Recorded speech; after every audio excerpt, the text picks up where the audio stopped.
Soit disant moi au Congo, nazoyebisa au Keba. Keba nazoyebisa yo. Nalingana sale yo babiloko musuna pokwawa, welinga keka musamokili. Yo ebolo bate. Omona batu mususu ya bazana mwa kozonga sima mwa maîtrise pona kombo ya Yesu. Pona Yesu to la teti na bilamba, pona Yesu ndenge to opanza sango na ye. Batu mususu bazana minoko moko ya bambeli. Solo bien pape, fallait le monde entier ça la bouger. Ça l'attention et bien le battre. Kemba nazo yebiso soit disant moi Congo. Soit disant Congo. Nazo yebato za Congo bilango bien Congo nini.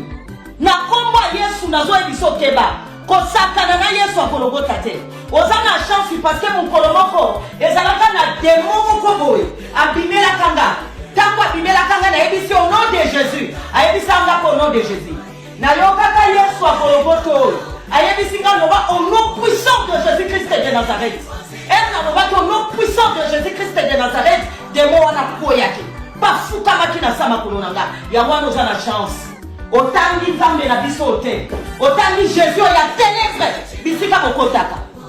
Yawa na édition soit disant Congo za la chance. Autant dit Zambe na bisote. Autant dit Jésus ya ténèbres. Bisika mokotaka. Autant dit Yesu akologota te. Pona kologota zaika na nzambe moko. Oya mikabaki pona biso. Keba. Sentiment ya éternel ko sala binote. Keba. Yesu azana bana na ye moko. Oso ki balobi ba kote la ta de moi. Okokita. Okokita pe ba kundi yo sala attention. Ko simba na nzoto kasimba kiye na nzoto boye lokola poye pas pour ça ne pembe na ngai pour ça na nzambe to zakia na basa na nzambe je ne savais pas que na ba point na ba plan B moni na mona ke na plan A c'est bien mai c'est bien oui maman que t'es allé plan A alors plan B t'es plan B na yebi gala boyi makabozo lo bati ozaki ke mon santo Israël a ton maman na lo bati bon yebi mon santo Israël Yesu bon c'est bon la famille dans la vie mon sang faisait un téléman ngabe atomwa nous sommes c'est mutem zom c'est na mutem siko on alega mbanga ndi ale mabeko te ngambanga kuti natika umona te obusona mimola kimbanga ndingana yaona te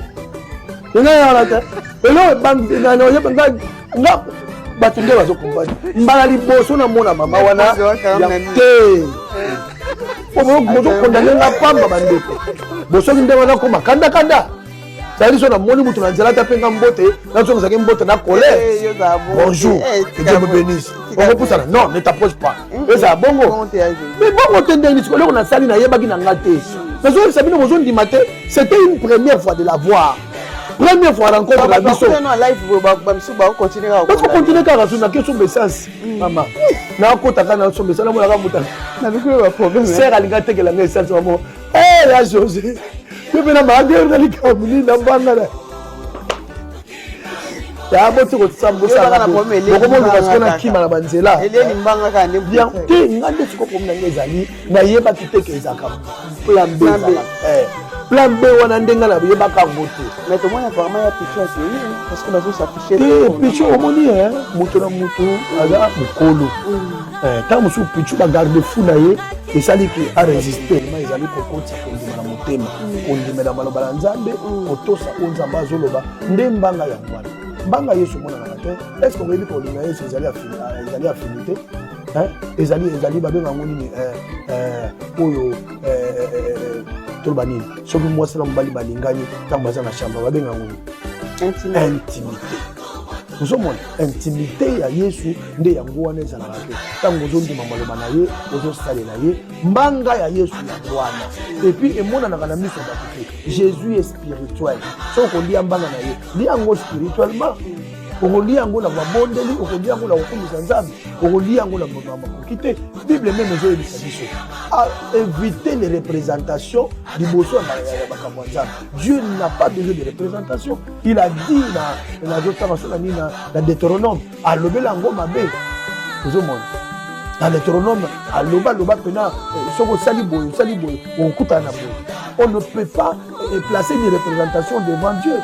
Mais ce qu'on y est, à jouer représentation à Tchewana. Est-ce que photo wana déjà représentation à Nzambe? Point barre. On ne peut pas dessiner en gros, les appels va dessiner. Tant que vous avez dessiné, on a faux, on a défaut, Zolo et Tenga Magmonia. Au moins, les gens ont monté ça à Soloté.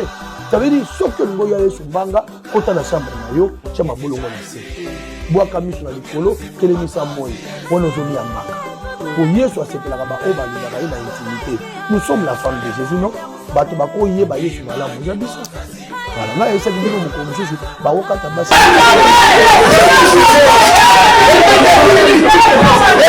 Récit des pasteurs kassaïens. Dans leur vision, c'est toujours Chilombo le gagnant. Bande des hypocrites, et vous êtes des lâches. Les gens souffrent partout dans le pays. Qu'est-ce que Chilombo a fait chez vous au Kassai? Au lieu d'aider votre frère Chilombo à bien gérer le pays, mais vous l'entêtez avec des prophéties fabriquées. Jusque-là, aucune vision ni prophétie sur remboursement de l'argent de rame que Chilombo et sa bande ont volé à la population. Pasteur Roland Dallot, où est ta prophétie 2023? Hypocrite et lâche. Francis Tatou, toi aussi, où est ta prophétie 2023? Des bandits en cravate. On comprend vos jeux. Vous manipulez les gens pour vos intérêts personnels. Dieu va s'occuper de vous comme il s'occupe de Denis Lessy. Ainsi dit l'Éternel. Avant de cette échéance électorale de l'année prochaine, retenez ces jours et ceci. Il y aura un grand deuil dans ces nations. Un grand candidat. Dieu va l'héritier. Et un autre, il sera sur une chaise roulante.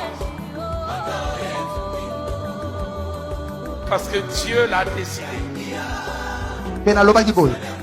Il n'y aura pas élection en 2023. Maman Gerda, peut-être tant on a ensemble même si on sala kindumba na Angola. Landana korjena nous Maman Gerda po nga sakana jotendi tananga makasi. Maman Gerda faut le kanate faut senga bolimbisi. Maman Gerda ko Angola. Maman Gerda baza basi na biso ya Angola. Omoni motema ona somona Maman Gerda na mona ye akoko bomisisa pe muto. Ndeni. Akoko tinda pe même bato mabeba boma muto po tozomona pena tozomona tozomona sans abonzambe te. Okomi ko sala na bato ba débat moko inutile. Maman Gerda sakaka na TikTok ko finga na bato. Kolobana na bato, c'est dit Maman Gerda. C'est dit non, attends priorité. Hayena babiloko moko boye lokwa ndeti a intimider biso Maman Gerda. Olongoli chapeau. Ti tsona longoli chapeau c'est que yindi penande mabe. Maman Gerda, est-ce que yo satana na église il y a 1500 personnes. Nano tongite mituka po batie longia Yesu. Ngapi na za mutuka na ko chape longia Yesu. Mais luvunu na benu na ko chape longi bichela te. Ozotia elongi ya artiste, acteur. Et bon so ko lobi na ngona tongo famille na ye bisi biso ke bandi osenga ba droit d'auteur. Osuka wapi? Solo liko. Ozotia la photo ande ko na biso publicité commission na mbo futa droit d'auteur. Batangelo pendant 20 ans faut futa ba droit d'auteur. Maman Gerda okoka ngo. Zambe to sambela ka makambo ele kakala obi Babylone. Kaseza Irak. Irak écoute mwangana. Ba ele bisoka Daniel na Babylone. Oh Nanzela Damas apôtre Paul akutanaki na Jésus monsieur Kufak. Ongomba est-ce que histoire neza biso? Est-ce que histoire neza biso? Oh sikoyo bandeko ya Joseph bana ya Jacob okelaka elikuna bateke en Égypte. Est-ce que Égypte est la base ça ou bien la bande ou bien de quoi? Liboma ba congolais boa maboma. Omone botele nani? Boa peuple fou. Na confirmer ngolo ba congolais boko bonga tete que bo se répartir dans notre. Comment besoin imposer bateau? Histoire le cas entre Palestine et Israël. Mais l'autre monde ba réserviste. Ba pasteur ya Israël o bazalaki na ba synagogue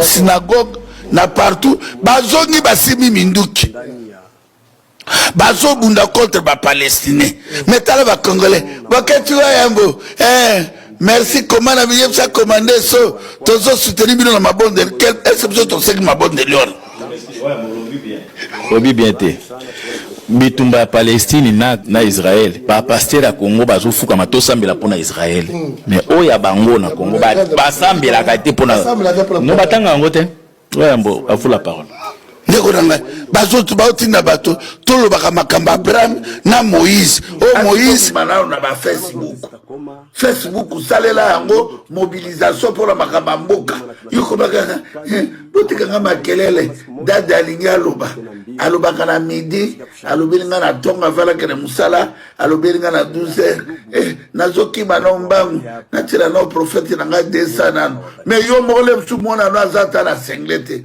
le msu yo moko moyo osomba ta soutien eza te le msu osomba ta parfait d'odore eza te botika ngai manange make dadi azoloba bovanda nie dadi ati telefone azoka dadi na ye bokokufa